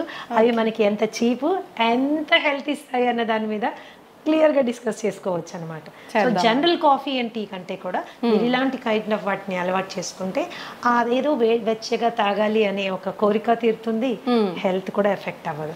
1-2 సార్లు టీ తాగితే ప్రాణ నష్టం ఏమీ లేదమ్మా, అదే పనిగా తాగితేనే. ఓకే, మీరు కాఫీ తాగాలి అనుకుంటే black coffee is a better option than with tea. And లేదు పాలు కావాలి, పాలు లేకుండా నేను చేయలేను ఫిక్స్ అయ్యారనుకోండి, ఓట్ మిల్క్తో తాగండి, కోకోనట్ మిల్క్తో తాగండి, ఆల్మండ్ మిల్క్తో తాగండి. ఆప్షన్స్ ఉన్నాయి, తెలుసుకోవడము చేసుకోవడమే అంతే. ఓకే, ఖచ్చితంగా మనం ముందు ముందు వీడియోలో టీస్ గురించి కూడా టాపిక్ చేసుకుందాం మ్యామ్. ఓకే మ్యామ్, మీరు అన్ని రకాల హెల్త్ ఇష్యూస్కి 80 దగ్గర చెప్పారు. హెల్త్ ఇష్యూస్కి ఓన్లీ ఫుడ్ తోటే ట్రీట్ చేస్తుంటాము అని చెప్పి. డయాబెటీస్కి కూడా అలానేనా మేడం? డయాబెటీస్ వచ్చిన వాళ్ళు ఖచ్చితంగా లైఫ్ లాంగ్ మెడిసిన్ వాడాల్సిందే అని అంటుంటారు కదా, దానికి కూడా ఫుడ్ ద్వారా తగ్గించవచ్చు అంటారా? యాక్చువల్గా మనం చాలా అందరు చూసే వ్యూవర్స్ కూడా గమనించాల్సింది ఏంటంటే, డయాబెటీస్ రావడానికి 2 ప్రధానమైన కారణాలు. ఒకటి ఫాల్టీ ఈటింగ్ హ్యాబిట్స్, సరైన ఆహారపు అలవాట్లు లేకపోవడం. ఓకే. 2 మనసులోను కలిగేటటువంటి భావాలని, భావోద్వేగాలని మన శరీరం పైన ఇన్ఫ్లుయెన్స్ పెట్టేంతగా పెంచి పోషించుకోవడం, కంట్రోల్ చేసుకోవడానికి సరైన అవగాహన పెంచుకోకపోవడం. ఓకే, ఇవి 2 విషయాలు. అంటే ఒకప్పుడు స్ట్రెస్ అంటే ఏంటమ్మా, stress is a necessary evil of life. దాన్ని ఫ్లైట్ ఆర్ ఫైట్ ఇమోషన్ అనేవాళ్ళు. అంటే ఒక కొన్ని వేల సంవత్సరాల క్రితం ఈ శరీరం ఫస్ట్ టైం ఫామ్ అయినప్పుడు మనకు ఒకటే స్ట్రెస్ ఉండేది. అదేంటి, ఏదైనా యానిమల్ వచ్చి మనం చంపేసేది, లేదా మనం ఏదైనా యానిమల్ చంపి తినేసేవాళ్ళం. ఇదే స్ట్రెస్, ఇంతకు మించి ఇంకేం స్ట్రెస్ లేదు. ఆ స్ట్రెస్ సిచ్యువేషన్ వచ్చినప్పుడు ఏమయ్యేది, శరీరంలో ఉన్నటువంటి శక్తి అంతా చేతుల్లోకి కాళ్ళల్లోకి వచ్చేసేది. ఎందుకు, చేతులతో కొట్లాడాలి, కాళ్ళతో పరిగెత్తి పోవాలి. ఈ 2 మనకి కావాల్సినటువంటి సందర్భం ఉండేది. కానీ ఇప్పుడేంటి, జీవితంలో అందరూ లయన్స్ టైగర్లే. బాస్ ఒక లయన్ టైగరే, భార్య ఒక లయన్ టైగరే, భర్త కూడా లయన్ టైగరే, ఆఖరికి పనమ్మాయి కూడా లయన్ టైగరే. సో వీళ్ళందరూ కలిసి మనకి ఎన్నో రకాలైన స్ట్రెస్ క్రియేట్ చేస్తున్నారు. అయితే ఈ పరిస్థితుల్లో ఏమవుతుంది, ఎప్పుడైతే ఎనర్జీ చేతుల్లోకి కాళ్ళల్లోకి రావాలో, శరీరం ఇంటెలిజెంట్గా ఏం చేస్తుంది, మిగతా అవసరం లేని సిస్టమ్స్ని షట్ డౌన్ చేస్తుంది, బంద్ చేస్తుంది. బంద్ చేసినప్పుడు ఏమవుతుంది, ఫస్ట్ సిస్టమ్ ఏంటి బంద్ అయ్యేది, డైజెస్టివ్ సిస్టమ్.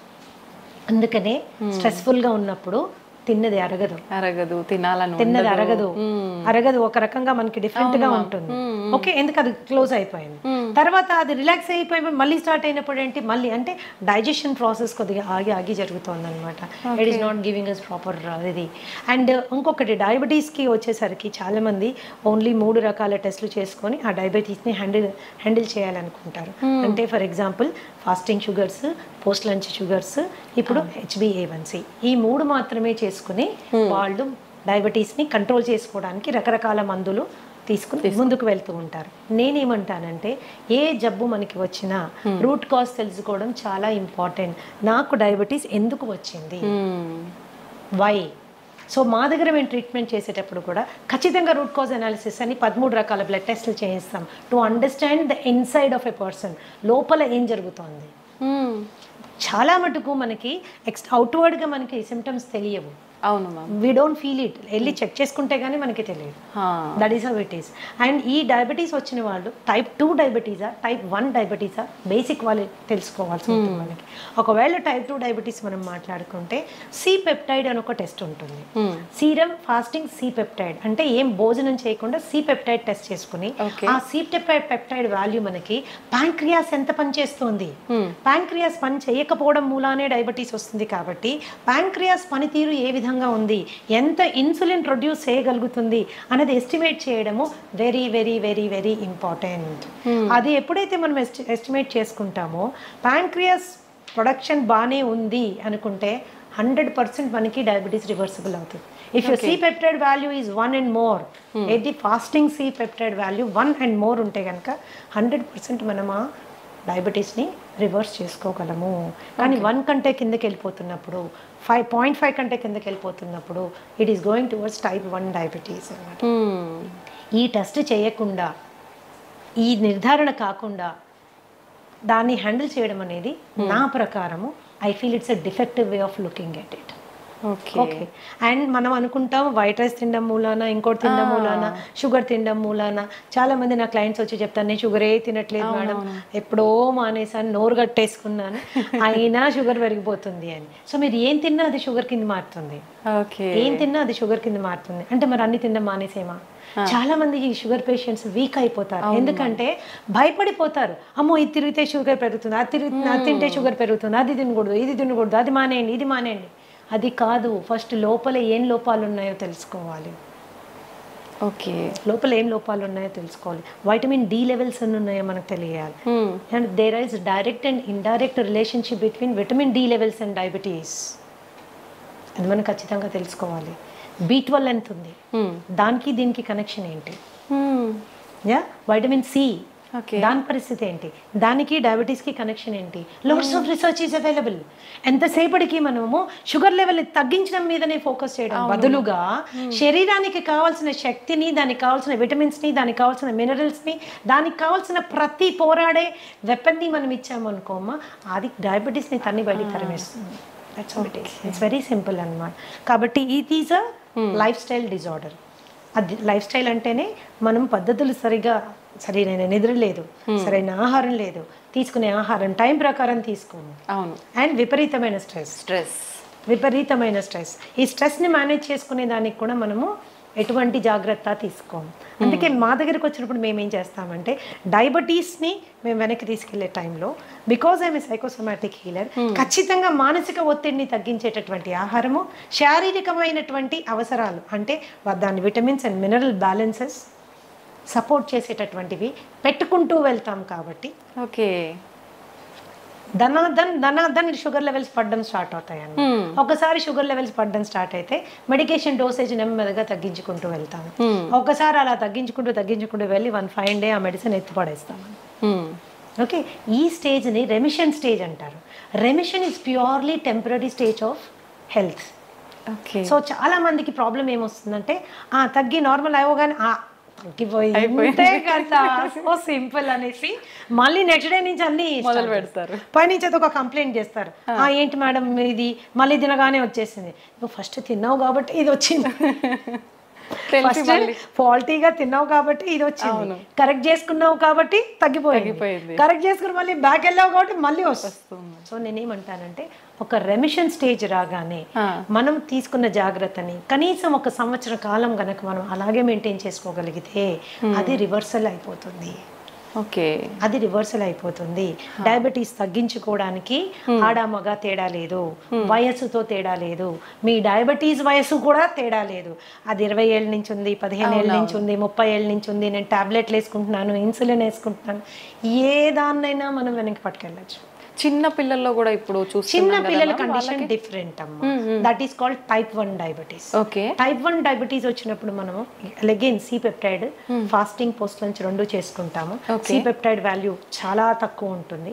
ఆ చాలా తక్కువ ఉన్నప్పుడు ఏంటంటే ఇన్సులిన్ ప్రొడ్యూస్ చేయలేకపోతుంది ప్యాంక్రియాస్ లో ఇన్సులిన్ రావడం లేదు కాబట్టి వాళ్ళు డయాబెటీస్ పార్ట్ వెళ్ళిపోయారు. సో ఈ పరిస్థితుల్లో మనం వాళ్ళకి 3 times వాళ్ళు ఇన్సులిన్ వేసుకోవాల్సి ఉంటుంది. ఇలాంటి పిల్లలకి అద్భుతంగా ఇన్సులిన్ రిక్వైర్మెంట్ తగ్గించేటటువంటి ఆహారం మనం ఇవ్వచ్చు. Regeneration therapy for type 1 diabetes కూడా ఉంది, కాకపోతే దాని పర్సంటేజ్ 100% అని మనం గట్టిగా చెప్పలేము. Okay, so regeneration therapy is also possible. అంటే టైప్ 1 నుంచి కూడా మనం కొద్దిగా వాళ్ళని బెటర్ టైప్ 2లోకి తీసుకెళ్లేటటువంటి సిపెప్టైడ్ని పెంచేటటువంటి ఫుడ్ కూడా ఉంది. But the success rate is about 40 to 50%. It is not around 100%. Many other contributing factors ఉన్నాయి కాబట్టి, చాలా కాంట్రిబ్యూటింగ్ ఫ్యాక్టర్స్ ఉన్నాయి కాబట్టి that is how it is. అయితే ఈ మధ్యకాలంలో విపరీతంగా తిండి పిల్లలకి మనం పెట్టే తిండి మూలాన మనమే మన చేతుల ద్వారానే మనమే వాళ్ళని డయాబెటీస్ వైపు నెట్టుతున్నాము. నాకు తెలిసిన ఒక బాబుకి కేవలం వాడు రోజు అడిగాడని, రోజు ఇవ్వమని గొడవ చేశాడని వాళ్ళ తాతగారు డైలీ ఒక కూల్ డ్రింక్ తాగించడం మూలాన, అలా 2 నెలలు తాగించడం మూలాన ప్యాంక్రియాస్ ఫెయిల్ అయిపోయింది. టైప్ 1 డయాబెటిక్ అయిపోయాడు. బిడ్డ ఓన్లీ 15 ఏళ్ళు. రాబోయే 60-70 ఏళ్ళు వాడు ఇన్సులిన్ వేసుకుంటానే ఉంటానే ఉంటాం. మేనేజ్ చేయాలి. సో మన ప్రేమని రాంగ్ ఫుడ్స్ రూపంలో చూపించకూడదు. ఎప్పుడో నెలలో ఒకరోజు తాగాడు ఏం జరగదు, కానీ రోజు తాగితే వాడి రక్తనాళాలు తెరిచి విషం పోసినట్టే లెక్క. Junk food is like that. And రీసెంట్గా మా దగ్గర వచ్చిన ఒక బాబు, హీస్ 21 years old, అండ్ ఇంట్లో ఎవరికి డయాబెటీస్ లేదు, ఇంట్లో నుంచే బాక్స్ తీసుకెళ్తాడు, తల్లిదండ్రులు అన్నీ చేసి జాగ్రత్త చూసుకుంటాడు, అయినా రావడమే 500 షుగర్ వచ్చేసింది. ఏంటి అని ఎంత అడిగినా చెప్పలేదు. లేదు నేను ఏమి తిన్ను అని. తర్వాత ప్రత్యేకంగా పిలిచి అడిగితే రోజు ఒక షవర్మా తింటాడు. షవర్మా తినడం వల్ల షుగర్ ఫెయిల్ అయింది, డైజెస్టివ్ సిస్టమ్ ఫెయిల్ అయిపోయింది. మయోనీస్ లోపల ఉంటుంది, దాంట్లో పిచ్చి రిఫైన్డ్ ఆయిల్ వాడతారు. అందులో రోడ్ సైడ్ వాడే రిఫైన్డ్ ఆయిల్, అది ఎక్కడి నుంచి తెచ్చి వాడతారో, ఎన్నిసార్లు వాడిన నూనెతో చేస్తారో మనకి తెలియదు. అండ్ ఆ షవర్మా అండ్ ఇంకొకటి ఫ్రాంకీ చెప్పాడు నాకు, 2 చెప్పాడు. ఫ్రాంకీ మైదా రొట్టెలో మళ్ళీ కాల్చిన మాంసం అన్ని పెడతారు దాంట్లో. సో టేస్ట్ చాలా బాగుంటుంది, నేను కాదన్నాను. కానీ దాన్ని రోజు తినడం మూలాన దట్ ఈస్ అ కేస్. ఈ రోజు మేము ఎంతో స్ట్రగుల్ అవుతున్నాం. ఆ కేసుని type 1 అయిపోయాడు, ప్యాంక్రియాస్ ఫెయిల్ అయిపోయింది. That is how it is. So ఈ చిన్నవి ఫ్యాన్సీస్ మనం వాటిని సాటిస్ఫై చేయడము ఇంపార్టెంట్ అని ఎప్పుడు అనుకోకూడదు. ఫుడ్ విషయంలో ఇట్స్ రియల్లీ వెరీ ఇంపార్టెంట్. బయట మరి ఎందుకు బ్యాన్ చేయ, వన్ ఆఫ్ ద స్టూడెంట్, ఒక చిన్న బాబు, ఎందుకు బ్యాన్ చేయరు కూల్ డ్రింక్ అని నన్ను అడిగాడు అనమాట. ఈ కూల్ డ్రింక్ మూల నాకు డయాబెటీస్ వచ్చింది కదా, దీన్ని ఎందుకు గవర్నమెంట్ బ్యాన్ చేయరు అంటే అది మన ఏరియా ఆఫ్ వర్క్ కాదు. ఏదైనా కూడా ఆహారం అనేది మితంగా తీసుకుంటే ఔషధంలా పనిచేస్తుంది, అమితంగా తీసుకుంటే విషమై మన ప్రాణాన్ని కబళిస్తుంది. Decision is in our hands. ఒకళ్ళు చెప్తే వచ్చేది కాదు, ఆ నిర్ణయం మనం తీసుకోవాలి. మన బిడ్డలు కూడా అటువంటి చక్కటి విచక్షణ జ్ఞానంతో ముందుకెళ్ళాలంటే ఆ అవగాహన మనం కల్పించాలి. That's very important. అవును మ్యామ్, నిజంగా. మ్యామ్, మన గట్ ఫ్రీగా ఉండేటట్టుగా చూసుకుంటే మనకు చాలా రకాల ఆరోగ్య సమస్యలు రాకుండా ఉంటాయని చెప్తూ ఉంటారు. నిజంగా గట్ ఫ్రీగా ఉండాలంటే ఎటువంటి ఆహార పదార్థాలు తీసుకోవాలి? Gut is a very big subject అమ్మా. I will tell you, it's a very big subject. గట్లో మనకు ఉండేటటువంటి 4300 రకాలైన సూక్ష్మ క్రిములు ఎప్పుడు కూడా మంచివి చెడ్డవి ఒక బ్యాలెన్స్లో ఉండాలి. ఆ బ్యాలెన్స్ అవుట్ అయితే గట్ డిస్బయోసిస్ అంటారు. ఓకే, అండ్ ఈ గట్కి బ్రెయిన్కి ఉన్న యాక్సెస్ డిస్టర్బ్ అవుతుంది. Brain is the coordinator for the entire body and gut controls the brain. Brain మన శరీరాన్ని ఆపరేషన్స్ని కంట్రోల్ చేస్తే మన గట్ మన బ్రెయిన్ని కంట్రోల్ చేస్తుంది. Okay, that is very very important. అప్పుడు మనం దాన్ని ఎంత హెల్తీగా ఉంచాలి? సో మనం తినే ఆహారము చెడు బ్యాక్టీరియాని చంపే విధంగా ఉండాలి, మంచి క్రిముల్ని పెంచే విధంగా ఉండాలి. సో దాని ఆహారం యొక్క ప్రధాన లక్షణం ఏంటంటే మంచి బ్యాక్టీరియాని పెంచుతూ చెడు బ్యాక్టీరియాని చంపుతూ ఉన్నటువంటి ఆహారం తీసుకుంటే సహజంగా అది చాలా తేలికగా అరిగిపోతుంది, తిన్నది కంప్లీట్గా డైజెస్ట్ అవుతుంది, అండ్ టైంకి రెపరెప ఆకలేస్తుంది, పడుకుంటే నిద్ర వస్తుంది, పొద్దున్నుంచి రాత్రి ఒక చక్కటి మూడ్లో ఉంటాము, మంచి ఎనర్జీతో ఉంటాము. This is because our gut is happy. So all the మనం తీసుకునే ఫుడ్స్ ఏవేవైతే చెడు బ్యాక్టీరియల్ గ్రోత్కి ప్రమోట్ చేస్తాయో అవి చాలా హ్యావక్ క్రియేట్ చేస్తాయి మన పొట్టలో. సో బ్లోటింగ్, బెల్చింగ్, ఇండైజెషన్, తర్వాత కాన్స్టిపేషన్ మూలాన పైల్స్, హెమరాయిడ్స్, లేకపోతే వెరీ హార్డ్ స్టూల్ రావడము, ఇవన్నీ ఏం చేస్తాయంటే మనకి డైజెషన్ అంటే తినాలంటే భయపడే వాళ్ళు చాలా మంది ఉంటారు. పైగా హెల్త్ కరెక్ట్ అంటే హైజీన్ కరెక్ట్గా ఫాలో కాకపోతే హెచ్ పైలోరీ లాంటి బ్యాక్టీరియల్ ఇన్ఫెక్షన్స్ వస్తే జీవితాంతం మనం ఆ మందులు వేసుకుంటూ ఉంటారు. మేమైతే డయట్ ద్వారా హెచ్ పైలోరీ కానీ, ఐబిఎస్ కానీ, ఐబిడి కానీ చాలా సమర్థవంతంగా హ్యాండిల్ చేసే బ్రహ్మాండమైన ఫుడ్స్ ఉన్నాయమ్మా. అది ఎవరు బయట కొనుక్కోక్కర్లేదు, మీ ఫుడ్ మీరు ఇంట్లో చక్కగా చేసుకోవచ్చు, శుభ్రంగా తినచ్చు, సంతోషంగా ఉండొచ్చు. This is how it is. కేవలం మందుల ద్వారా ఎంత సక్సెస్ మీరు వస్తుందో దానికి డబుల్ సక్సెస్ ఆహారం ద్వారా వస్తుందన్నమాట. డబుల్ సక్సెస్ ఆహారం ద్వారా వస్తుంది. సో గట్ని ఇప్పుడు కూడా ఆరోగ్యంగా ఉంచుకోవాలి. చక్కటి పీచు పదార్థాలు ఉండేటటువంటి వెజిటబుల్స్ అండ్ ఫ్రూట్స్ మనం తీసుకోవాలి. చాలా మందికి ఏంటి అంటే వెజిటేరియన్స్ అయిపోండి, మీట్ మానేయండి అని చెప్తారు. చికెన్ మటన్ తినబాకండి, పొట్టంతా గడబడైపోతుంది, వేస్ట్ అని. నేనేం చెప్తానంటే ఆహారపు అలవాట్లు మనసుకి బాగా నచ్చిన ఫుడ్ని పక్కన మానేస్తే ఆత్మారాముడు బాధపడతాడు. ఎక్కడో ఫీల్ అవుతాం మనం, ఏంటి లైఫ్, ఏమి తినలేము, నాకు నచ్చిన చికెన్ తినలేకపోతున్నాను, నాకు నచ్చింది అది తినలేకపోతున్నాను, ఏంటి ఇట్లా, బేసిక్ ఫుడ్స్ అవి. అప్పుడు ఏంటంటే they are upset about it. When they are upset nothing can be set. When you're upset nothing can be set అని, అంతా డిస్టర్బ్డ్ గానే ఉంటుంది. సో చికెన్ మటన్ లాంటివి తినేటప్పుడు కూడా దాని కాంబినేషన్స్ మంచి ఫైబర్ ఫుడ్తో కాంబినేషన్ చేసుకుని మీరు తిన్నప్పుడు ఎటువంటి ఇబ్బంది రాదు, ఈజీగా డైజెస్ట్ అవుతుందని. So easy digestion is very important. Easy digestion అంటే ఓన్లీ పెరుగన్నం కాదండి, you can eat everything in life. So మంచి వెజిటబుల్స్, ఎగ్స్, పెరుగు, తర్వాత you can have all these things అనమాట. అండ్ పీచు పదార్థం అనగానే అన్నీ ఏవో పిల్లలకి గ్రీన్ ఆకులు చూడగానే చిరాకు వస్తుంది, నేను ఇప్పుడు ఈ గడ్డి తినాలా అని. సో అలా కాదు. So you can go for everything, all kinds of కాంబినేషన్స్లో మనం వెళ్ళొచ్చు. అలాగే మనకి రాజ్మా ఆర్ మన కాబూలీ చనా, బొబ్బర్లు, ఇలాంటివన్నీ మనకి చాలా మంచి ప్రోటీన్ ప్లస్ మంచి ఫైబర్తో వస్తుంది. అది తిన్నప్పుడు ఏంటంటే మనకి గట్ సెట్ అవుతుంది. దెర్ ఈస్ ఎ వే అండి, 8 to 12 weeksలో సెట్ చేసేస్తాం గట్ విత్ ఫుడ్ ఓన్లీ. అది ఎంత సీరియస్ ఇష్యూ అయినా. కాబట్టి నేనేం చెప్తున్నానంటే చక్కటి ఆహారాన్ని ఎన్నుకోండి. హోమ్ మేడ్ ఫుడ్కి 90% ఇంపార్టెన్స్ ఇవ్వండి. పార్టీలు ఇంట్లో హోస్ట్ చేయండి. మనం కావాల్సిన డ్రింక్స్ కానీ ఏదైనా కూల్ డ్రింక్స్ అట్లాంటివి కూడా ఇంట్లో చాలా చేసుకోవచ్చు. డెజర్ట్స్ అంటారా, బ్రహ్మాండమైన స్వీట్లు హెల్దీగా చేసుకోవచ్చు. ఓకే, బ్రహ్మాండంగా. జీవితంలో ఏది వదులుకోవాల్సిన అవసరం లేదు, ఎంజాయ్మెంట్ ఇన్ రైట్ వే చేసుకుంటే నీ గట్ని నువ్వు gut is the starting point for all diseases.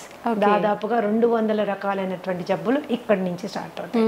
So దీన్ని జాగ్రత్త పెట్టుకోవడం మనకి చాలా ఇంపార్టెంట్. ఏం ఫుడ్స్ ఉన్నాయి, ఎలా తినాలి, that is how it is.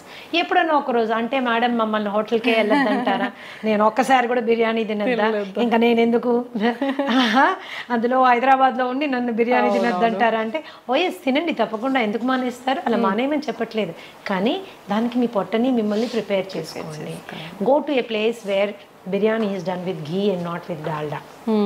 ఇంట్లో మీ ఆవిడకి బిర్యానీ చేయడం నేర్పించండి, కానీ ఇంట్లో చేస్తే మనకు నచ్చదు కదా. సో మీరు అలా తిన్నప్పుడు ముందు రోజు వెనక రోజు కూడా there are certain things you have to follow so that you can balance your. ఇందాక చెప్పాను, ఇప్పుడు చెప్తాను, మళ్ళీ కూడా చెప్తానమ్మా, ఎప్పుడో 2-3 నెలలకు ఒకసారి చేసింది మనకి అది బాడీ ఎఫెక్ట్ అవ్వదు. కానీ డైలీ అదే పనిగా యంగ్స్టర్స్, నాకు తెలుసు చాలా మంది ఐటీ ఎంప్లాయీస్ వస్తారు నా దగ్గరికి, ఏంటమ్మా ఎవరు వంట చేస్తారంటే స్విగ్గీ పేరు, జొమాటో పేరు చెప్తాను. So everyday it is and online food. And కాబట్టి ఏమవుతుందంటే అది కన్వీనియన్సే కానీ కంఫర్ట్ కాదు, హెల్త్ అంతకంటే కాదు. Very definitely expensive. కాబట్టి కొద్దిగా వంట చేసుకోవడం అనేది ఇప్పుడు అవుట్ ఆఫ్ ఫ్యాషన్ అయిపోయింది మా, ఆ ఫ్యాషన్ మళ్ళీ మనం క్రియేట్ చేయాలి. దట్ ఈస్ రియల్లీ ఇంపార్టెంట్ అన్నమాట. ఎందుకంటే వంట అనేది కేవలం హెల్త్ ఒక్కటే ఇవ్వదు, మనుషుల మధ్యలో అనుబంధాలు, బంధాలు, ప్రేమలు అన్నీ పెరుగుతాయి. ఈ రోజు కూడా నీకు మీ అమ్మ చేసే ఆ పలానా వంట అని ఎందుకు గుర్తుంటుంది అంటే ఇంగ్రీడియంట్స్ అన్ని సేమే, ఆమె ప్రేమ అందులో ఉంటుంది, అంత ప్రేమగా చేసి నీకు నోట్లో పెడుతుంది, నువ్వు వెళ్ళినప్పుడు నీకు అది కావాలని అడుగుతుంది. అవన్నీ బంధాలు పెంచుతాయి. స్విగ్గీ జొమాటోలో తెప్పించి పెడితే it won't create a feeling, it won't create a relationship. లేని రోగాలు తీసుకొచ్చిస్తున్నట్టే మేము. ఇంకా ప్రేమ కంటే ఇంగ్రీడియంట్స్ మనకు తెలియదు. టేస్టీగా ఉండొచ్చు, నేను అసలు కాదన్నా, డెఫినెట్ గా టేస్టీగా ఉండొచ్చు, బట్ ఇంగ్రీడియంట్ మీద మనకి కంట్రోల్ లేదు. So that is how it is. Ma'am, food ఎలా చేస్తున్నాము, ఏం తింటున్నాము, ఇది ఒక ఎత్తు అయితే ఏ టైంకి తింటున్నాం అనేది కూడా ఇంకొకటి, దాని గురించి చెప్పండి మ్యామ్. ఒకటి మా, ఏ టైంకి తింటున్నామో, ఎన్నిసార్లు తింటున్నామో, these are 2 very important things everybody should understand. So research ఈరోజు there is loads of research ఏం చెప్తుంది అంటే snacking is the worst habit.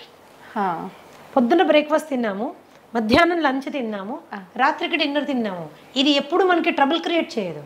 Okay. పొద్దున బ్రేక్ఫాస్ట్ తిన్నాము, మధ్యలో టీ అండ్ స్నాక్స్ తిన్నాము, మధ్యాహ్నం మళ్ళీ లంచ్ తిన్నాము, 4 గంటలకు సమోసా తిన్నాము, 5 గంటలకు కాఫీ తాగాము, 6 గంటలకు టీ తాగాము, 7 గంటలకు 7:30కి వెళ్ళి మళ్ళీ డిన్నర్ తిన్నాము, రాత్రి 12ంటికి పడుకునేటప్పుడు స్విగ్గీలో ఏదో ఒకటి తెప్పించుకుని తిన్నాము. This is going to cost trouble. This leads to obesity. Okay. Extra calories మూలన వెయిట్ పుట్ ఆన్ అవ్వడం స్టార్ట్ అవుతుంది. వెయిట్ ఒకసారి పుట్ ఆన్ అయ్యారంటే ఒబెసిటీ అనేది ఏంటంటే ప్రపంచంలో అన్ని కండిషన్స్ కంటే అతి దారుణమైన పరిస్థితి. కొన్ని millions of people are dying because of obesity, అధిక బరువు మూలాన. Okay, so this is very important. ఏ రోజైనా ఇప్పుడు మీరు ఆ మధ్యలో తినే స్నాక్స్ని కట్ చేయండి, న్యాచురల్గా స్లిమ్గా అవ్వడం స్టార్ట్ అవుతారు, ఫేస్ కాంతివంతంగా అవుతుంది. Snacks will do a lot of. ఒకవేళ స్నాక్ తినవలసిన అవసరం వస్తే హెల్తీ ఆప్షన్ చెక్ చేసుకోండి, హెల్తీ ఆప్షన్ తీసుకోండి. ఎప్పుడైతే మీరు బాగా డీప్ ఫ్రైడ్ మైదాతో చేసినటువంటి సమోసాస్, కచోరీస్ ఇలాంటివి తిన్నారనుకోండి, తిన్న 10 నిమిషాల లోపల సివియర్ డిహైడ్రేషన్ అవుతుంది. ఓకే. దాహం వేస్తుంది. ఆ దాహం వేయగానే మనం ఏం చేస్తాం, కూల్ డ్రింక్ తాగుతాం. ఈ కూల్ డ్రింక్ తాగితే ఏమవుతుంది, బొచ్చడంత sugar will go into your blood stream. There is a spurt, sudden గా రేజ్ అవుతుంది, అవసరం లేని క్యాలరీస్. ఆ టైంకి మీరు టెంపరీగా ఎగ్జైటెడ్గా ఉంటారు. తర్వాత ఏమవుతుంది, 15 నిమిషాల లోపల ఈ రైజ్ అయింది టక్కని పడిపోతుంది. It causes irritation, anxiety and depression. Okay. It is a cycle అన్నమాట. ఇది మన ఆలోచన విధానాన్ని, ఆహారపు అలవాట్లని, శరీర ఆరోగ్యాన్ని మొత్తంగా డిస్టర్బ్ చేసి పడేస్తున్నాను. సో ఆ టైంలో మీరు ఏదైనా హెల్దీ తీసుకోండి, ఫ్రూట్ తినడం అలవాటు చేసుకోండి. ఆకలి వేస్తుంది కదా, ఒక అరటిపండు తినండి, ఒక ఆపిల్ తినండి, దాంతోపాటు సీడ్స్ నట్స్ ఒక డబ్బాలో వేసుకొని పెట్టుకోండి, ఒక గ్రీన్ టీ పెట్టుకోండి, ఒక 3-4 స్పూన్లు నట్లు సీడ్లు తిని చక్కగా గ్రీన్ టీ తాగండి. కడుపులో ఫిల్లింగ్గా ఉంటుంది, హ్యాపీగా ఉంటుంది, హెల్దీ కూడా. అలాగే there are so many fillers. ఇప్పుడు మీ ఫూల్ మఖానా కానీ, మురమురాలు కానీ, అట్టుకులు కానీ, వీటితో ఎన్నో రకాలైనటువంటి హెల్దీ గ్యాసెస్ రాకుండా ఉండేటటువంటి చేసుకోవచ్చు. మరీ ఆకలి వేస్తుంది అనుకున్నప్పుడు తినచ్చు, అట్లాంటి నో ప్రాబ్లమ్ అబౌట్ ఇట్. కానీ ఆ టెంపరీగా రోడ్ మీద దొరికే బజ్జీలు, పునుగులు అండ్ యూనో సమోసాలు, వాడెవర్ అన్నీ దొరుకుతాయి, అది మాత్రము స్కిప్ చేయాలి. చాలా ఘోరం అది. With due respect to all those people, అది మనకి పడినప్పుడు దాన్ని వదిలేసుకోవడం ఉత్తమమైన విషయం ఇంకొకటి లేదు. And night 7:30 to 8 o'clock is the best time to have your dinner. ఎప్పుడు గుర్తుంచుకోండి, పడుకునే టైంకి, భోజనం చేసిన టైంకి మధ్యలో 3 గంటల వ్యవధి ఉండాలి. మీరు 7 గంటలకల్లా తిన్నారనుకోండి, 10కి పడుకోవచ్చు. ఓకే. 8కి తిన్నారనుకోండి, ఆఫీషియల్గా మీరు 11కి పడుకోవాలి. అవును. 9కి తిన్నారనుకోండి, 12 ఏమవుతుంది, డైజెషన్ మొత్తం డిస్టర్బ్ అవుతుంది, యువర్ స్లీప్ సైకిల్ డిస్టర్బ్ అవుతుంది. ఇలా జరగడానికి వీల్లేదు. You have to remember that. And quantity ఎంత ఏంటి అనేది కూడా మనకి ఎంత అవసరం. ఒకటే రకమైన ఫుడ్ తినే అలవాటు చాలా మందికి ఉంటుంది. కూర నచ్చితే స్టార్టింగ్ నుంచి ఎండింగ్ వరకు అదే కూర, ఇంకొకటి ఏదో నచ్చితే అటు నుంచి అదే కూర.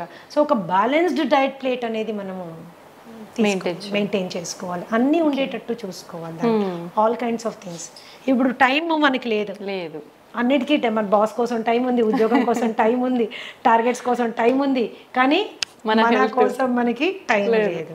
సో ఈ థాట్ ప్రాసెస్లో కూడా కొద్దిగా మనం మార్పు తెచ్చుకోవాలి. యంగ్స్టర్స్ మరి ముఖ్యంగా ఏంటంటే మంచి తెలివితేటలతో ముందుకెళ్తున్నారు, పెద్ద పెద్ద ఉద్యోగాలు చేస్తున్నారు, లక్షల్లో సంపాదిస్తున్నారు, కానీ వాళ్ళ శరీరం గురించి వాళ్ళు పట్టించుకోవడానికి వాళ్ళకి టైం ఉండడం లేదు. దాన్ని ఎలా అయినా అకామిడేట్ చేసుకోవాలి. బ్రేక్ఫాస్ట్ కూడా సాధ్యమైనంత త్వరగా, మీల్కి మధ్యలో 3 గంటల గ్యాప్ ఉండాలి. 3 గంటల టైంలో మీరు కావాలంటే మంచినీళ్ళు తాగొచ్చు, సింపుల్. కావాలంటే మంచినీళ్ళు తాగొచ్చు. మరి ఏదైనా వర్క్ ప్రెషర్ మూలన కొద్దిగా తలనొప్పి వస్తుంది అన్నప్పుడు గ్రీన్ టీ తాగొచ్చు, జింజర్ టీ తాగొచ్చు, ఒక గ్లాస్ మజ్జిగ తాగొచ్చు, ఒక గ్లాస్ కొబ్బరి నీళ్ళు తాగొచ్చు. Okay, these are the best alternatives. ఆ స్నాకింగ్ మానేసేయాలి. ఎస్పెషల్లీ డయాబెటీస్ ఉన్న వాళ్ళైతే మీరు స్నాకింగ్ మానేసిన వెంటనే మీకు కనీసం ఒక 10-20 యూనిట్లు షుగర్ తగ్గుతుంది అనమాట. Okay, that's how it is. These are the important factors you have to remember. ఎప్పుడు బ్రేక్ఫాస్ట్ చక్కగా హెవీగా తీసుకోండి, దానికంటే కొద్దిగా తక్కువగా లంచ్, లైట్గా డిన్నర్. ఓకే లైట్గా డిన్నర్ అండి. So that you don't store all that on to yourself. And తినగానే పడుకోవడము, తినగానే అరగంటలో నేను నడిచేస్తుంటారు, అలా చేయకండి ప్లీజ్. 1.5 hour గ్యాప్ వచ్చాక కానీ మీరు నడవడానికి వీల్లేదు. Oh that is how it is. So ఇవి బేసిక్ మీల్ పీరియడ్స్ మీరు అండ్ మీకు నచ్చిన విధంగా మీరు తీసుకోవచ్చు. ఒక జనరల్ హెల్త్ ఫార్ములా చెప్తాను, ఒక general health formula which is good for everybody.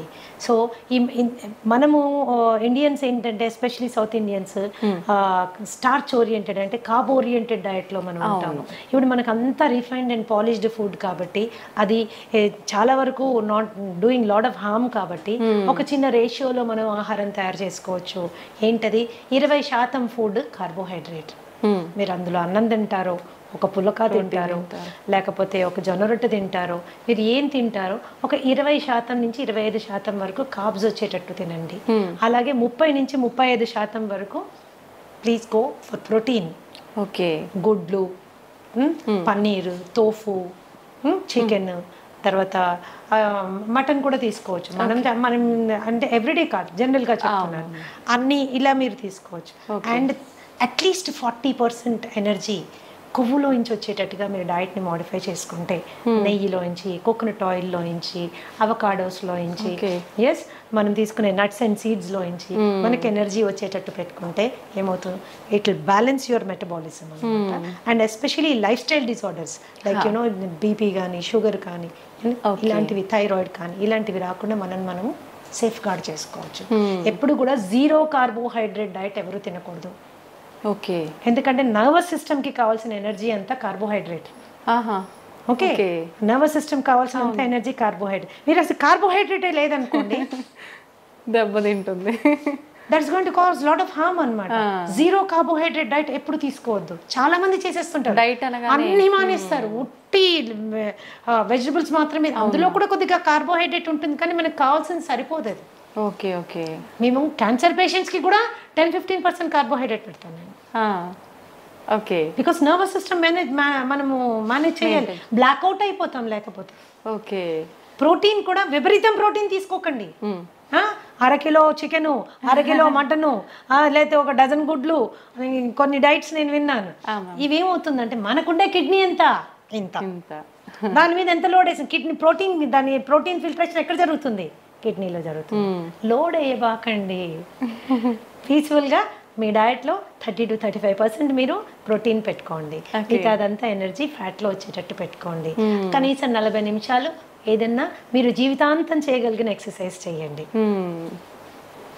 Any exercise which you can do always, అలాంటి ఎక్సర్సైజ్ చేయండి. సాధ్యమైనంత వరకు ప్రశాంతంగా ఉండే ప్రయత్నం చేయండి. That's how it is. It is a simple formula for health అన్నమాట. ఓకే, నిజంగా చాలా సంతోషం మ్యామ్. ప్రతి ఒక్కరికి కూడా మనము ఫుడ్ చేంజ్ చేసుకొని ఒక బ్యాలెన్స్ డైట్ మెయింటైన్ చేస్తే హెల్తీగా ఉంటాము అనే ఐడియా ఉంటుంది. బట్ అసలు ఏం తీసుకోవాలి, ఎలా తీసుకోవాలి, ఎంత మోతాదులో తీసుకోవాలి, ఇది ఒక పెద్ద సమస్య మ్యామ్. నిజంగా మీరు ఎంత క్లియర్గా అంటే ఎంత మాకు వద్దు అనుకునే వాళ్ళు కూడా కూర్చొని విని బ్యాలెన్స్ అది ఫాలో అయ్యే విధంగా చెప్తారు మ్యామ్. చేసుకోవాలి. That is how it is. Thank you ma'am, thank you very much. నమస్తే మ్యామ్.